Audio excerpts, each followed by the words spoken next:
अस्सलाम वालेकुम, मेरा नाम मोहसिन वहाब है और आप मेरा यूट्यूब चैनल देख रहे हैं MW टेक। आज हम एक नया सॉफ्टवेयर स्टार्ट करेंगे और उस सॉफ्टवेयर का नाम है क्रियो पैरामेट्रिक। और ये वर्ल्ड वाइड यूज़ किया जाता है फॉर ड्राफ्टिंग और 3D मॉडलिंग के लिए, असेंबली ड्राइंग के लिए, सिमुलेशन के लिए, एनिमेशन के लिए। तो आइए हम इसको स्टार्ट करते हैं। और ये उस जैसे कि आप देख सकते हैं सॉफ्टवेयर ओपन हुआ हुआ है। सबसे पहला काम जो हम इस सॉफ्टवेयर में करते हैं वो हम करते हैं सेलेक्ट वर्किंग डायरेक्टरी। अच्छा, ये वर्किंग डायरेक्टरी वो फ़ोल्डर है या वो एरिया है जिस एरिया या फ़ोल्डर के अंदर आप काम करना चाहते हैं और उस पूरे वर्किंग को आप उसी के अंदर सेव करना चाहते हैं। आया कि वो असेंबली ड्राइंग हो, डिटेल ड्राइंग हो और 2D ड्राइंग हो, स्केच हो। हम इसको पहले सेलेक्ट करेंगे।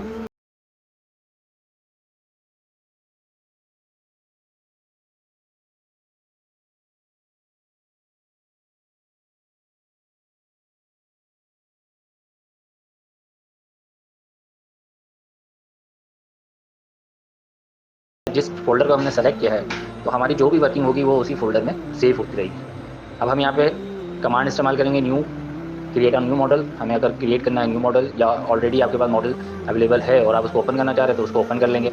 अच्छा, उस जो आपके पास अवेलेबल मॉडल है उसको भी ओपन करने के लिए वो किस फ़ोल्डर में सेव हुआ है तो उस सेव को आप सेलेक्ट करेंगे एज अ वर्किंग डायरेक्टरी।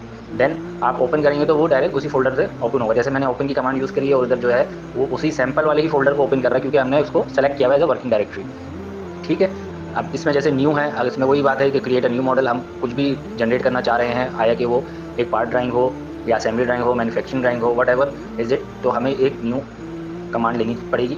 और इसके बाद हम यहाँ पे पार्ट का नेम दे रहे हैं।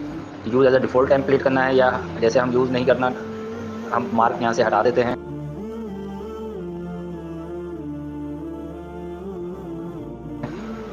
हमें use as a default template नहीं चाहिए, हमने यहाँ से मार्क हटा दिया, इसको हमने ओके किया। अच्छा, ये देखें जैसे पार्ट ड्राइंग में अगर आप सॉलिड मॉडलिंग करना चाह रहे हैं या शीट मेटल पे मॉडलिंग करना चाह रहे हैं तो यहाँ पे उसके भी ऑप्शन हैं। तो स्टार्टिंग में हम फिलहाल पार्ट ड्राइंग से शुरू करेंगे और सॉलिड ही मॉडल से शुरू करेंगे। तो हमने यहाँ से इसको ओके किया। अब हमें टेम्पलेट सेलेक्ट करना है कि हम का क्या टेम्पलेट रखना चाहते हैं। अब जैसे ये न्यूटन सेकेंड है या ये न्यूटन सेकेंड पार्ट है, आया कि हमने सॉलिड यूज़ किया था तो हम सॉलिड ही सेलेक्ट करेंगे इधर। ये इंचज़ और है और ये सॉलिड पार्ट ये किलोग्राम सेकेंड है तो हम न्यूटन सेकेंड इस्तेमाल करते हैं। ओके करेंगे। जैसे ही आप ओके करेंगे तो इस तरह का प्लेटफॉर्म आपके सामने अपीयर हो जाएगा। अच्छा, इसके अंदर ये जो ऊपर वाला पोर्शन है, दीज आर दी कमांड्स, ये सब कमांड्स हैं जो आप इस्तेमाल करेंगे आगे पार्ट मॉडलिंग जनरेट करते वक्त। अब ये इसमें मॉडल की क्रिएटिविटी की कमांड्स हैं जिसमें एक्सट्रूड आता है, होल आता है, राउंड है, शेम्फर है। ये एनालिसिस की कमांड्स हैं जिसमें हम मेजरिंग करते हैं किसी चीज़ की और जो है उसको एनालिसिस करते हैं, आया कि वो डिफाइंड मटेरियल के हवाले से हो, उसकी वेट के हवाले से हो, थिकनेस के हवाले से हो। ये एनोटेट है, इधर हम जो है उधर डायमेंशन वगैरह के हवाले से, और इसमें कोई एनोटेशन देनी है, कोई मैसेज देना है, कोई पोर्शन हमने उसको वहाँ पे वाज़ेह करना है, वो हम यहाँ पे मेंशन कर सकते हैं। बाकी ये रेंडर है, रेंडर में आपको बैकग्राउंड वगैरह और उसकी विजिबिलिटी जो है हम यहाँ पे इसकी सेट करते हैं। फिर ये टूल्स जो है, टूल्स के अंदर हम आपके यहाँ पे फीचर्स जैसे बिल ऑफ मटेरियल होता है, टेबल है और इसमें कुछ रिसोर्सेज जो हम इसकी रिलेशंस बनाते हैं वो यहाँ पे हम ऐड करते हैं। ये सारी उसकी कमांड्स हैं। ये व्यूज़ कमांड है। व्यूज़ में मीन्स कि आप जूम इन करना है, जूम आउट करना है। अपीयरेंस में आपको शेडेड चाहिए, वायर फ्रेम चाहिए, हिडन चाहिए, और आपको इसमें जो ओरिएंटेशन है वो किस तरह की चाहिए, मींस ओरिएंटेशन में आपको 30 डिग्री पे चाहिए, 40 डिग्री पे चाहिए, तो ये यहाँ से वो सब कंट्रोल होता है। अच्छा जी, ये है फ्लेक्सिबल मॉडलिंग। इधर मॉडलिंग में हम जो है वो सरफेस मॉडलिंग की बात करेंगे, जो सरफेस पे हम काम करेंगे जब एक सॉलिड पार्ट पे काम होता है और दूसरा सरफेस मॉडलिंग होती है। अच्छा, सरफेस मॉडलिंग और शीट मॉडलिंग दोनों डिफरेंट आइटम्स हैं। सरफेस मॉडलिंग में आपको आगे बताऊंगा इंशाल्लाह जब हम एक शीट मेटल पार्ट की डाई जनरेट करेंगे कि एक पार्ट की ड्राइंग से, एक पार्ट की जो ड्राइंग होगी या एक पार्ट जो होगा शीट मेटल का, उससे हम किस तरह से एक डाई डेवलप करते हैं, तो उसमें फिर हमें ये कमांड्स इस्तेमाल होंगी, तो वहाँ पे आपको इंशाल्लाह मैं आपको बताऊंगा। अच्छा, ये है एप्लीकेशन, इसमें सिमुलेशंस हैं और वेल्डिंग वगैरह, मोल्ड कास्टिंग की, इंजीनियरिंग की जो है कॉन्सेप्ट अप्लाई होते हैं। ये तो ऊपर हो गया आपका कमांड्स वाला सेक्शन। अच्छा, नीचे आप आएंगे तो इधर ये हमारे पास मॉडल ट्री है, ये ट्री फिल्टर है और ये ट्री कॉलम्स हैं। ट्री कॉलम में आपको जो जो ऐड करना है डिस्प्ले और नॉट डिस्प्ले में, वो हम यहाँ से सेट कर लेते हैं। बाकी ये सेफ सेटिंग है। अच्छा, अब ये लेयर ट्री। अच्छा, ये मॉडल ट्री है, ये लेयर ट्री है। लेयर ट्री में आपके लेयर वाइज जो है आपके पास डिटेल आती है। जैसे ये पहली लेयर है, इसमें आपका ये डेटम्स हैं, राइट, टॉप, फ्रंट। अब इस डेटिंग के जो एक्सिस पैरामीटर है ये है, इसमें और जैसे हमारे पास मॉडल ट्री है, मॉडल ट्री को फर्दर जो है डिटेल में यहाँ पे उन्होंने लेयर्स में डिवाइड किया हुआ है, तो उस लेयर्स को भी हम आपको बताएंगे किस तरह काम करना है। अब यहाँ पे देख सकते हैं आप, आपके पास 3 डेटम है। 3 डेटम में आपके पास राइट है, आप जब यहाँ सेलेक्ट करेंगे तो ये हाईलाइट हो जाएगा, ये टॉप है और ये फ्रंट है। इन 3 डेटम का किस तरह से इस्तेमाल करेंगे और ये जो एक्सिस हैं 3 एक्सिस, इसको किस तरह इस्तेमाल करेंगे वो हम आपको वीडियो में दिखाते हैं। चलिए आइए स्टार्ट करते हैं। एक स्केच बनाते हैं हम और उसको फिर हम एक्सट्रूड कराएंगे। स्केच बनाने के लिए हमने यहाँ से स्केच की कमांड सेलेक्ट करी। अब ये आपको पूछ रहा है कि कौन से प्लेन पे आपको स्केच बनाना है। उस प्लेन को आप स्केच के लिए सेलेक्ट करेंगे। अब जैसे मुझे टॉप प्लेन पे बनाना है या फ्रंट प्लेन पे बनाना है तो हम यहाँ से इस चीज़ को सिलेक्ट करेंगे। अगर हम यहाँ पे जाके जैसे रिमूव करेंगे तो ये सिलेक्शन रिमूव हो जाएगी। हमने यहाँ पे फिर टॉप को सेलेक्ट किया और हमने यहाँ स्केच की कमांड को ओके कर दिया। अब आप देखें ये स्केच की कमांड ओपन हो गई और इसकी सारी कमांड जो है यहाँ पे शो होने लग गई हैं। ये स्केच व्यू है। स्केच व्यू से मुराद ये है कि जैसे हमने टॉप डेटम को या टॉप प्लेन को हमने सेलेक्ट किया था स्केच के लिए, तो जब हम इसको स्केच व्यू को क्लिक करेंगे तो ये हमें टॉप प्लेन पे ले आएगा और ये इस बेसिकली एक टॉप प्लेन है। अब हमने यहाँ कमांड लगानी, तो कमांड में हमारे पास रेक्टेंगुलर है, आर्क है, सर्कल है, लाइन है, डिफरेंट कमांड है। जिस तरह की आपकी रिक्वायरमेंट है आप उस तरह की कमांड यूज़ कर सकते हैं। हमने रेक्टेंगल सेलेक्ट किया। अब ये ऑटो, ये रेक्टेंगल की कमांड हमने इस्तेमाल करनी है तो हम अब ये auto select near by selection, जो भी इसके पास नियर बाय एरिया होगा उसको सेलेक्ट कर लेगा और हम यहाँ पे एक रेक्टेंगल शेप ड्रॉ करने लगेंगे।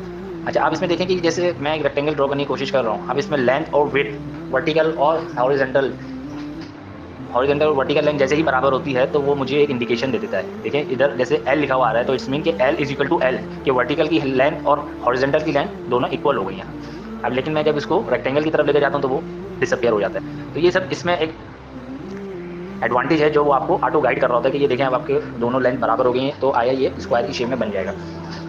अच्छा, हमने इसको यहाँ सेकंड क्लिक किया और रोटेटर कर्सर का हमने रोटेशन क्लिक किया तो ये हमारे पास एक स्क्वायर की शेप क्रिएट हो गई है और उसकी डायमेंशन ये आ गई 181.66 mm। हमने इसको एक राउंड फिगर दे दी 200 mm की। अब जैसे आप माउस का सेंटर कर्सर जो है जिससे हम ट्रोल करते हैं अप एंड डाउन, उसको क्लिक करके इसको रोटेट भी कर सकते हैं और जब आप क्लिक छोड़ेंगे तो रोटेशन का कमांड खत्म हो जाएगी। नहीं तो आप यहाँ जाके स्केच व्यू में जाके इसको क्लिक करेंगे तो आपको जो प्लेन व्यू है वो अपीयर हो जाएगा। ठीक है। अच्छा, एक तो ये तरीका था। अब हमने यहाँ पे कमांड देके रेक्टेंगल स्क्वायर जनरेट कर दिया, क्रिएट कर दिया। यहाँ पे जाके हम ओके की कमांड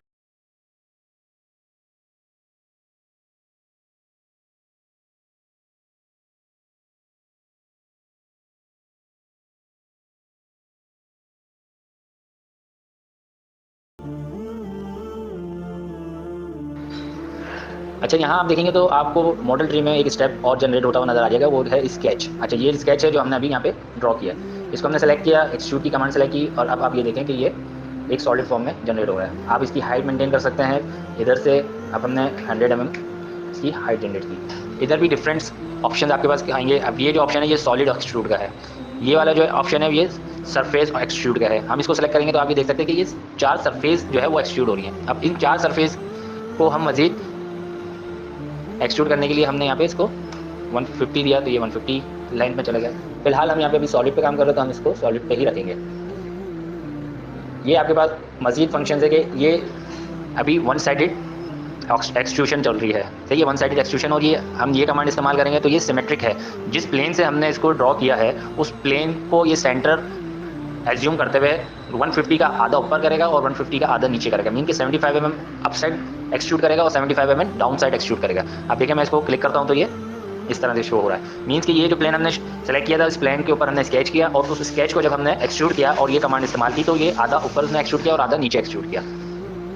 ये है टू द पॉइंट कि आप सेलेक्ट करें उस पॉइंट को कि जहाँ तक आपने सेलेक्ट करना है। तो इसके लिए मुझे इसको कैंसिल करना पड़ेगा और मैं आपको एक कमांड और दिखाता हूँ। ये प्लेन है तो ये हमने डेटम प्लेन को हमने सेलेक्ट करना है टॉप वाली को, तो हमने यहाँ से टॉप को सेलेक्ट किया और अब हमने यहाँ से इसको एक फिगर दे दी कि इतनी फिगर तक एक और प्लेन जो क्रिएट हो जाए। टॉप्स को हमने सेलेक्ट किया, उस टॉप के रेफरेंस से हमने कहा कि 100 mm 100 mm ऊपर भी एक प्लेन क्रिएट हो जाए। तो हमने यहाँ पे एक प्लेन क्रिएट कर दिया।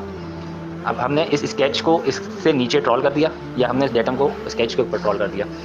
अब हमने दोबारा स्केच को सेलेक्ट किया, एक्सट्रूड की कमांड सेलेक्ट करी और अब हम इस कमांड को इस्तेमाल करेंगे। हमने जब इसको सेलेक्ट किया इस ऑप्शन को और हमने जब ये इस डेटम को सेलेक्ट किया जो हमने टॉप के रेफरेंस से जनरेट किया था, तो फिर ये देखें आप वो इस डेटम तक बना देगा। अच्छा, इसके अंदर ज़रूरी नहीं है कि डेटम ही सिलेक्शन हो, आप इसमें कोई भी प्लेन हो या ऊपर कोई सरफेस हो या ऊपर दूसरा कोई पार्ट मॉडल बना हुआ हो, तो हम उसको भी सेलेक्ट करके उस एक्सट्रूशन को वहाँ तक एक्सटेंड कर सकते हैं। ये मैंने आपको शायद बताया, ये डायरेक्शन है। अच्छा, इस कमांड को यूज़ करते हुए इस डायरेक्शन को हम इस्तेमाल नहीं कर सकते क्योंकि ये एक ऑलरेडी हमने रेफरेंस यहाँ पे दिया हुआ है, तो वो उसको रिवर्स डायरेक्शन में नहीं ले जा सकता। आया कि हम इसको भी करते हुए इस डायरेक्शन कमांड को इस्तेमाल नहीं कर सकते।